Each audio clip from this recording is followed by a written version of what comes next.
আচ্ছা, শুভ সকাল। একটু ওয়াকিংয়ে বের হয়েছিলাম, হেঁটে আসলাম, একটু নেইবারহুডটা চেক করে আসলাম। এই হচ্ছে আমাদের নেইবারহুড। খুবই খুবই কোয়াইট একটা প্লেস। মানে এখনও যে বের হয়েছি, বেলা হয়ে গেছে অনেক, একটা লোকও রাস্তায় দেখলাম না।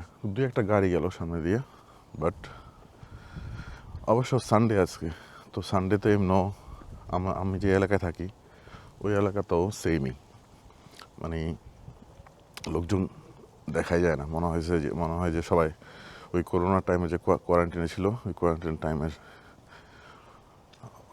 ওই একটা অবস্থা মনে হয়। মনে হইতেছে যে আমি একটা জম্বি এফেক্টেড গ্রামের মধ্যে দিয়ে হাঁটছি। আর এই হচ্ছে আমাদের বিএনবি। তো এখানে আমরা থাকবো, এখানে আমরা আসছি কালকে রাত থেকে, কালকে পৌঁছানোর পর থেকে আরও 2 দিন থাকবো এখানে। তো এই হচ্ছে আমাদের কটেজের ব্যাকইয়ার্ড। এই কটেজে যে ব্রেকফাস্টটা সার্ভ করা হয়, তো ওই ব্রেকফাস্টে তারা তাদের পালা মুরগির ডিম অফার করে।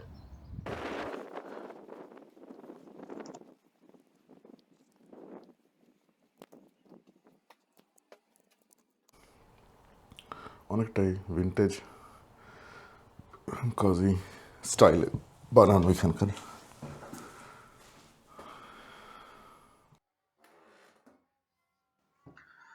আচ্ছা, ভিতরের কথা বললে এখানে অনেকটাই উডি একটা স্ট্রাকচার, মানে কাঠ আর রিসাইকেল জিনিসপত্রে ভরা। আম, সাথে একটা বেসিন আছে।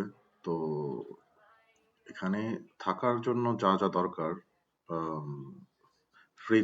ফ্রিজ ছিল না এখানে, বাট কাটলারি, প্লেটস, মাগ, ওয়াটার বয়লার, কফি, তো এগুলো সবকিছুই অফার করা হয়েছে এখানে। সাথে ছিল অ্যাটাচড ওয়াশরুম। তো অ্যাটাচ ওয়াশরুমে যা যা দরকার, মানে ওখানে সবই ছিল।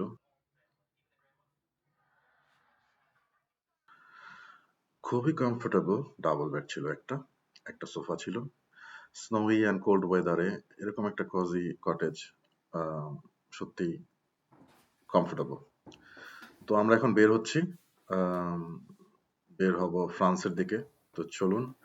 ওয়েদারটা অনেকটাই চেঞ্জ হয়ে গেছে, কিন্তু এতটা চেঞ্জ হবে ভাবিনি।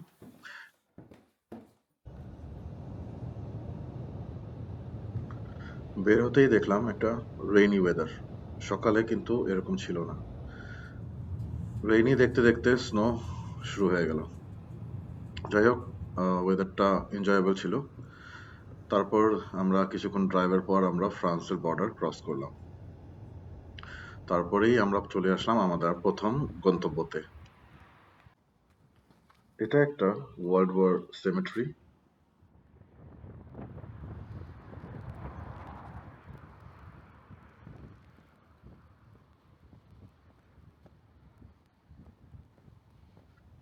এখানে ঢোকার সাথে সাথেই আম, আমার মাথার মধ্যে দিয়ে যত আমি এই পর্যন্ত ওয়ার্ল্ড ওয়ার রিলেটেড মুভিজ বা হিস্ট্রি বা ডকুমেন্টারি দেখছি, ওগুলোর সিন আমার মাথার মধ্যে দিয়ে যাচ্ছিল।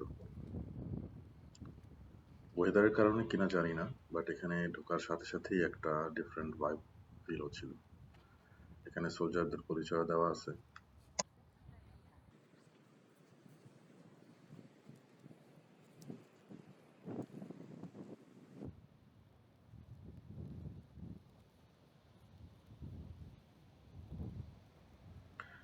এখানে বর্ণনাগুলো ফ্রেঞ্চ ভাষায় লেখা, তো অতটা বোঝার সৌভাগ্য হয় নাই।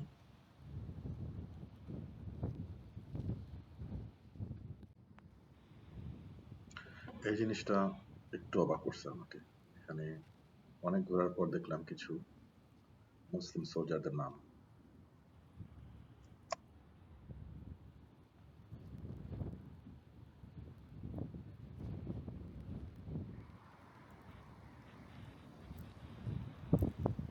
প্রচুর বাতাস আর বৃষ্টির কারণে পুরো জায়গাটা আমরা ঘুরে দেখতে পারিনি। এই সোলজারের এখানে পুরো পরিচয় দেওয়া আছে: নাম, division, date of birth and age. ওইখান থেকে বের হয়ে আমরা আমাদের সেকেন্ড ডেস্টিনেশনের দিকে রওনা দিলাম। দেখতেই পাচ্ছেন ওয়েদার আরো খারাপের দিকে যাচ্ছে। এই ওয়েদারে আমরা আসছি একটা বিচে। এটা কোনো সিম্পল বিচ না, এটা হচ্ছে ডানকার্কের যে লেজেন্ডারি বিচ সেটা।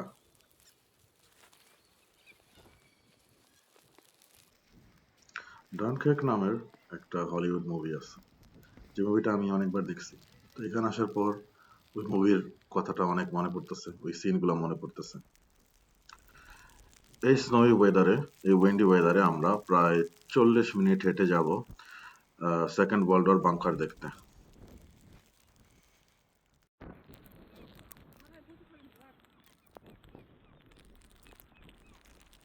ফাইনালি প্রায় 40 মিনিট হাঁটার পর আমরা পৌঁছালাম ওয়ার্ল্ড ওয়ার বাংকারে।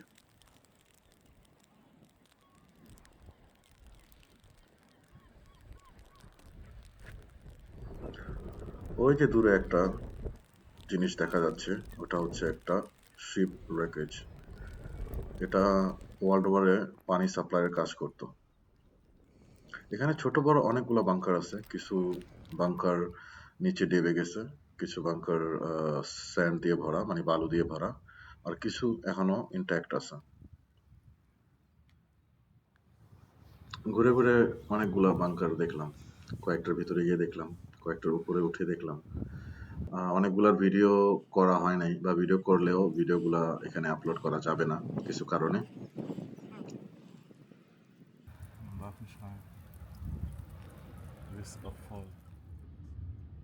তারপরে আমরা আরেকটা প্ল্যান ছিল আরেকটা বিচে যাওয়ার, কিন্তু এত উইন্ডি ছিল যে ওই বিচে গিয়ে মাত্র আমরা মনে হয় 10 মিনিটের মতো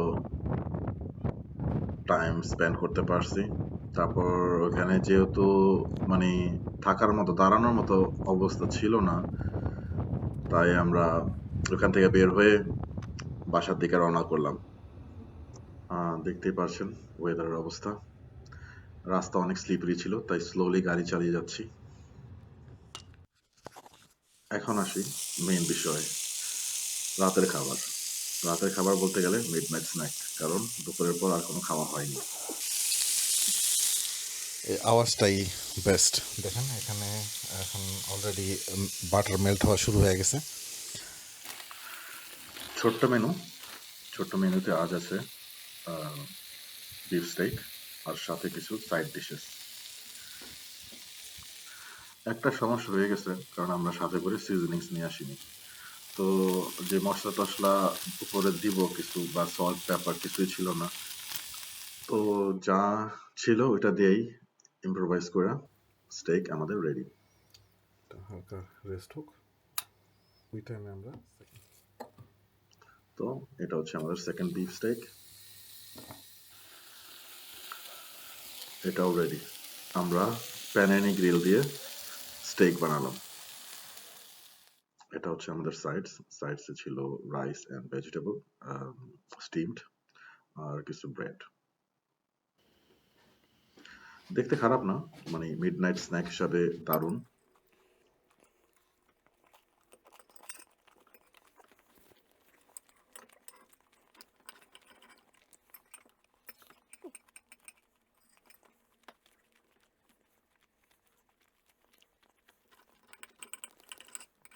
কাচুমাচু করে কেটে কুটে খেয়ে ফেললাম।